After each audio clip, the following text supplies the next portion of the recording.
Greetings and welcome to SALGA TV. In this episode, we find out more about some of the great work that is being done by municipal officials, role players, and departments in implementing strategies to reduce the risk and impact of disasters. Let's see what is coming up in the episode. Gerard Otto, Head of Disaster Management at the Garden Route District Municipality, gives us an overview of the services related to disaster management that are available in the region. We look at the work that is being done in the eradication of invasive alien plants. We also find out more about how this reduces the fire risk, improves water supply, and helps achieve a water-secure future in the region. In 2022, the Garden Route District Municipality developed a disaster management plan. The plan serves to confirm the disaster management approach to effectively prevent disasters from occurring and to lessen the impact of unavoidable hazards. Gerard Otto is the Head of Disaster Management at the Garden Route District Municipality. He spoke to us about some of the strategies around mitigating risks of disaster in the region.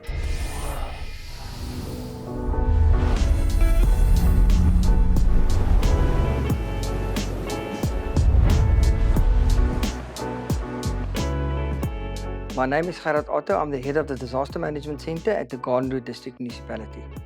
Garden Route District Municipality is one of 5 district municipalities in the Western Cape, and there's a similar disaster management center at each of these district municipalities. We report directly to the Provincial Disaster Management Center, who in turn reports to the National Disaster Management Center. So there's a direct communication between us on a district level right through to the national platform. So from a disaster management center, the first thing we assist local municipalities with is to prepare disaster risk assessments. So in the disaster risk assessments, you look at the hazard, we look at the capacity, and we look at the vulnerability. So once we've done the disaster risk assessments, we know what is the areas that needs to be addressed. And then from that, we develop disaster risk reduction plans. And those disaster risk reduction plans we like to see filter through to the IDPs of each of the local municipalities so that we prepare a more resilient community for any disasters that can strike those areas. For the Garden Route, when we started during 2008, the first thing we realized is we needed a coordination platform. We needed a center where everyone, all the role players can gather proactively before a disaster or before a major incident, so that all the role players is in one center together. By us, we call this the MAC, or the Multi-Agency Command Center. Some people call it the JOC. I know SAPS calls it the War Room. We are now here in this Multi-Agency Command Center, whereby during any major event, before the time, we gather, and in that way, we make sure that we activate our contingency plans, and we activate proactive measures to prevent the impact or limit the impact of disasters on our communities that we serve. I think it was important for us to have a software platform that we can use for call taking and dispatch, but also that we can use for disaster management information. We use a platform, the Unity platform, for that, and having the same platform now being used for the district and also rolling it out to the locals, we at any time can see what they are busy with, what the response capabilities are, and where more assistance would be required.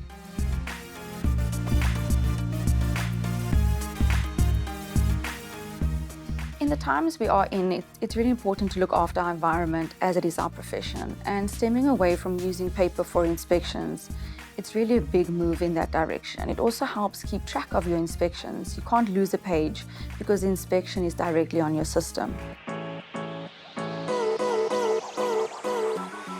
The dashboard basically represents all our inspections on a spatial platform. We are able to see a business premises exactly where it is located in real time on the map. We're able to see the full inspection history, whether they were compliant, when somebody was there last. We're able to see our samples, where our sampling points are, our compliance of our sample points, and the same with our communicable diseases. It also allows us to search for a specific time frame, specific person, specific disease, or specific business premises. And this allows us to keep track of our businesses as well. And we can determine the trends we want to see. Do we want to see our communicable diseases for hepatitis A over the last 5 years? Do we want to see our barber shops over the last 5 years?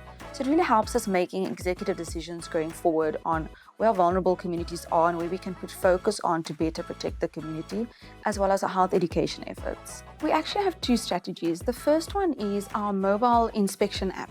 So we use our cell phones to do inspections, which allows us to actually get the GPS coordinates of where we are exactly. Through using that information, we've put it into a dashboard, which actually represents the data spatially. So we're actually able to see our trends over the past 3, 4, 5, 6 years to see when we can expect communicable diseases. Are they out of their timeframes in terms of with the temperature increasing? Will we see an influx of the diseases, a decrease of the diseases?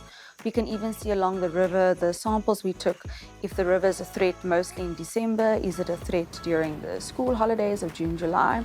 Or when our problems mostly occur. And this is important for us because we are a preventative field and we want to make sure that the community doesn't get ill. So it's in essence a public health early warning system. Recently we've had an influx of shigellosis cases within our region. And it was very helpful for us to use the information spatially to determine where the people lived when they became ill and which area it was.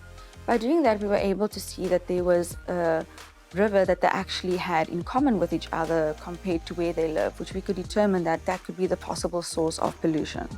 So it really helps us to know that where they became ill, if it was where they lived or if they were living with a family member, it's vital information to get spatial representation to find the common threat that is a threat to the community.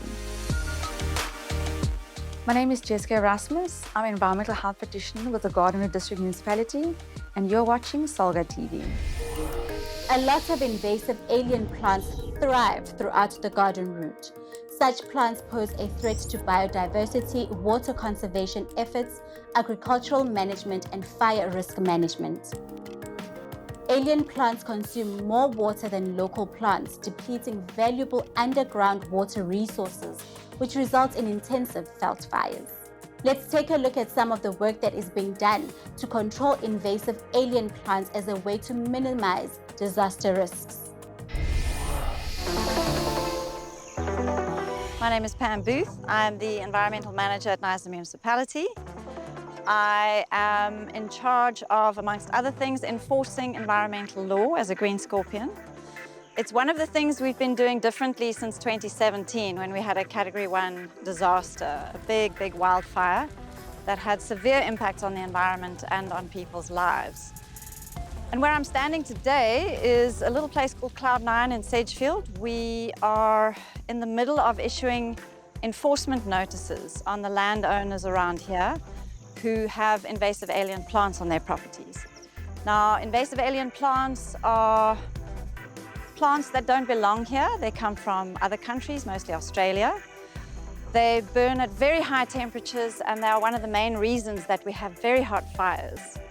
So as a Green Scorpion, what we've done is we've held joint enforcement operations with the National Department of Environmental Affairs, Province and South African National Parks.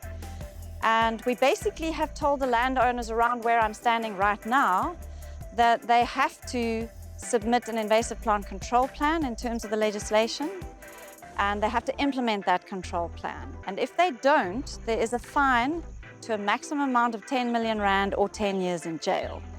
So enforcement is a very important tool in managing and mitigating the impacts of disasters, because landowners are compelled to keep their properties clear of alien vegetation, and a lot of them don't do that. And if that biomass accumulates over time, then we have the potential for another big fire disaster.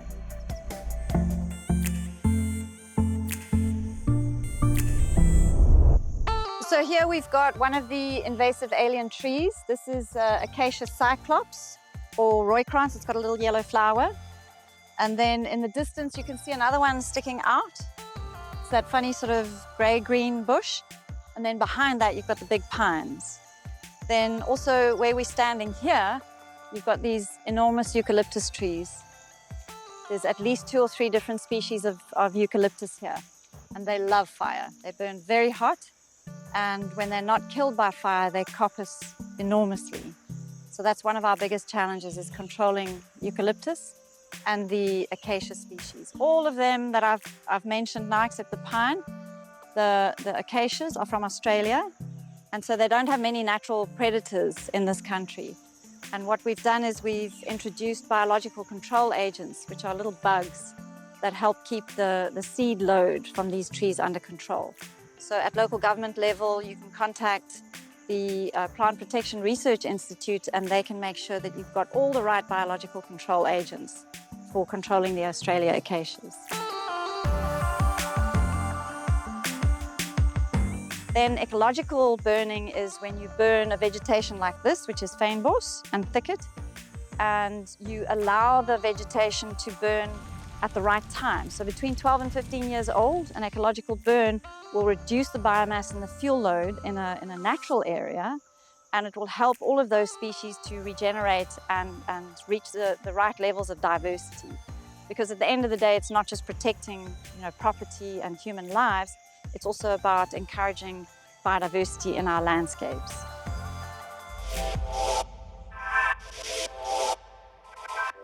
My name is Dion Stoffels. I am from the Garden Route District Municipality, and I am the Chief Fire Officer of the Garden Route District Municipality Fire Services.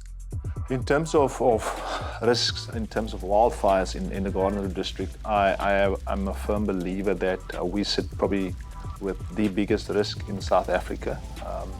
Wildfire risk, obviously climate change is a factor. A couple of fires in 2021 to 22, also mountain fires.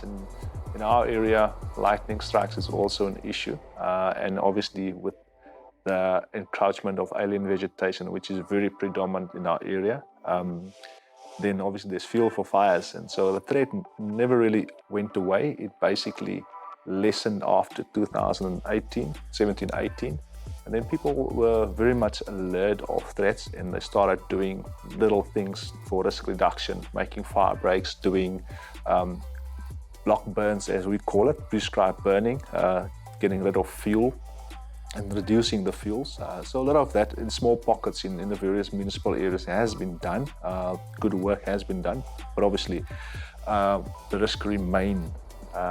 So it started picking up with a couple of more fires, and this particular year, start of this year, we, for instance, had 6 lightning strike fires on one day. In terms of measures that we put in place, risk reduction measures in the district, in 2020 we had the Hoekville, Doos-Ranton within the George municipal area. We've started a pre-fire attack plan, initiating a pre-fire attack plan, firstly risk assessments, and then a plan was developed out of that or from that. And that was funded by the Provincial Department, Response Directorate, Fire and Rescue Services and Disaster Management. They have a joint component, and then they funded this plan. A company was appointed, a company with extensive knowledge from wildfire management in the USA.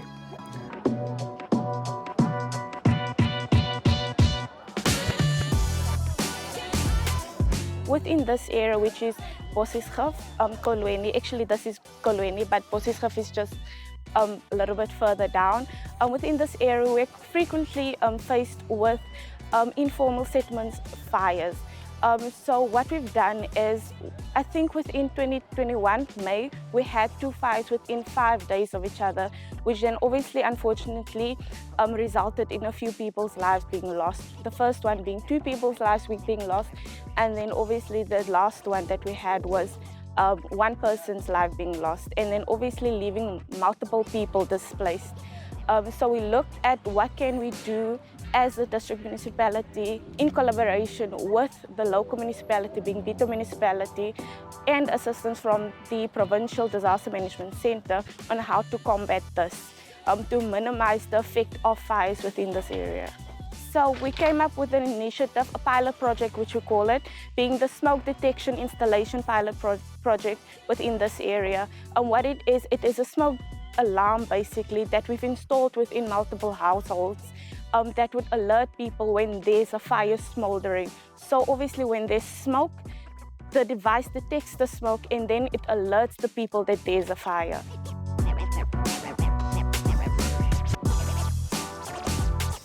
My name is Leanne Javier.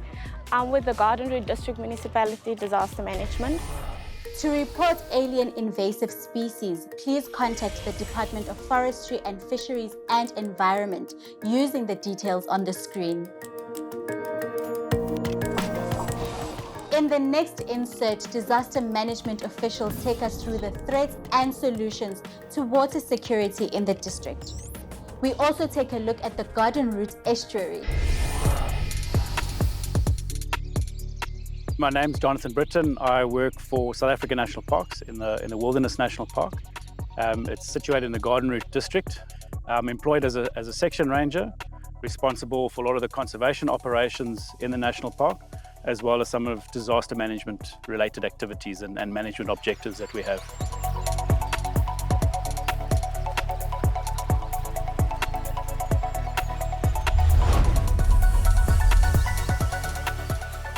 Wilderness National Park is primarily consists of the Tow River estuary, the Swartvlei estuary, as well as the mountain catchments and indigenous forests and a stretch of coastline along here. The wilderness, parts of the wilderness lake system is also a Ramsar wetland of international importance. It's an important breeding area and habitat for migratory birds. So a very important place just in terms of ecology. The Tow River estuary is a temporary open closed estuary, so that means there's an open phase where it's open to the sea and there's a tidal exchange of water twice a day.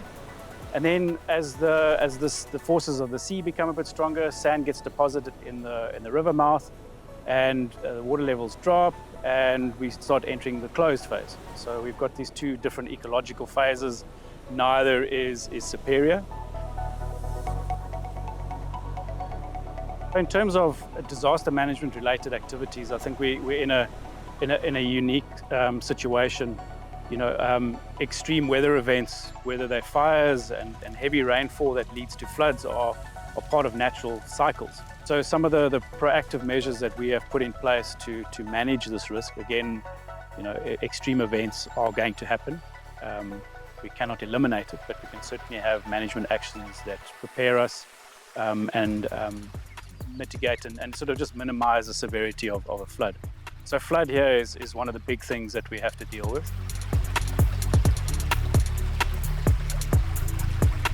Right, we've got one of our water level plates. So this one is one of our manual ones. So this is quite close to my office, so I can come and have a look here at any time and see what the actual water level is. You'll see there's a little yellow mark. That's the prescribed level when we will activate our breaching protocol, when we will open the estuary mouth.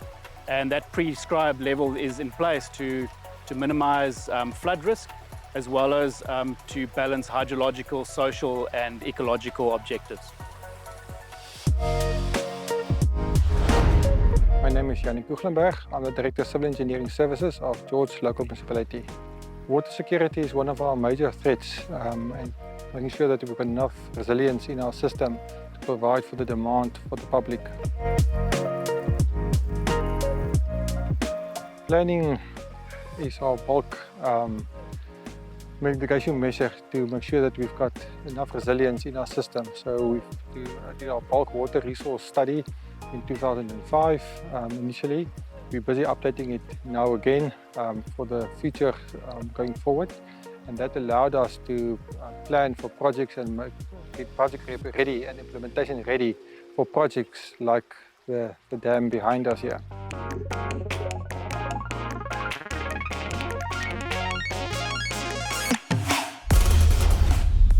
Water security is one of the major threats that we as a local municipality are threatened by. In 2005 we did our bulk water resource study, and one of the projects sources that we identify is to raise the Garden Route Dam. In 2007-2008 we started with the planning of the raising of the Garden Route Dam. We applied for the WULA, and in 2020 December we completed this project. The spillway behind me was raised by 2.5 meters. The dam itself was raised by 1.8 meters. The design of the spillway allowed us to increase the overflow width because it is a duckbill shape, and that thereby decreasing the hydraulic losses during flood events. We also have constraints of a bridge behind us that were very expensive to replace, so the design was very complex in terms of getting a final product. Planning is one of the main strategies that we apply to make sure that we're project ready by the time we need to implement a project. Public engagement is one of the biggest success stories that we had.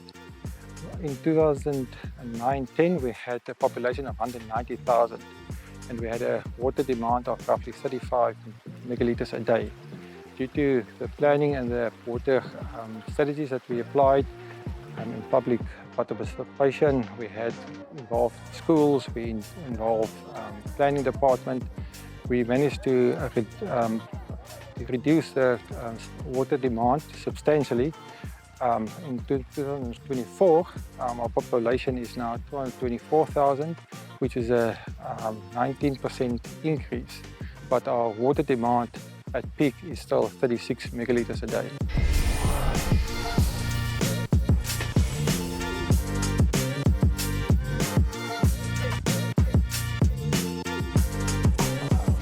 Next, we visited Nkomazi local municipality to get insight to how they dealt with the recent disasters in the area. My name is Xolan Mabila. I'm the municipal manager for Nkomazi local municipality, and I am responsible to oversee the day-to-day operation of the municipality and also ensuring that services are delivered to the people or the community of Nkomazi. Due to the location of the municipality, we are very close to the borderlines of Swaziland and also Mozambique. And as a result of the ocean that is at Mozambique, we are beneficiaries of their tornadoes and severe storms. We also are beneficiaries of the tropical storms and cyclones. And then that gives us actually to experience more floods in our municipality.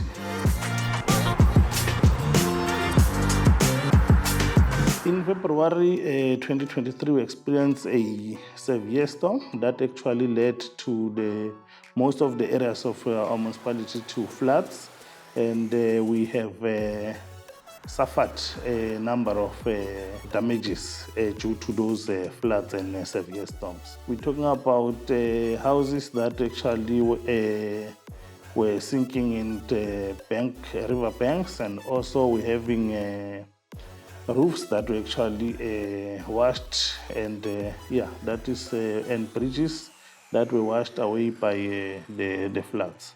The things that we have learned in this recent flood is that the community actually built on flood lines. There's also no working relations with the tribal authorities. As you know, that our municipality is mainly on rural areas. We have chiefs that are actually the ones who are custodian of the land. They give out stands to people without any consultation with the municipal planning department. In the future, we need to have what we call mitigating factors. We have to work closely to the tribal authorities in order to ensure that they consult us in terms of the land that they actually want to allocate to people for use. And also, we also learned that we need to make more awareness of what floodlines are, what preservation of wetlands are, in order for people or for us to conserve the nature as well, to save lives from flooding if it's storms. We also learned that we need to do more campaigns such as teaching people about individual flood-proofing measures before they construct their houses and such. We have geographical information systems that actually warns us about the weather that we are to face on the next day, be it on your television and also radio station. And also nowadays it's easier. On your mobile apps, there are those apps that you can actually check as to what is the weather going to be looking like. If there are disasters coming, there are informations that are circulating through the South African Weather Bureau services. So there's quite a vast instrument that actually inform the community about the weather or what the temperatures are going to be in the next day. It is very important that as a municipality work closely with the community. We are here to serve them. We are theirs. They can come and consult, come and request for any assistance that is in line with what we are supposed to do as a municipality, and without any hesitation, we will be at their service.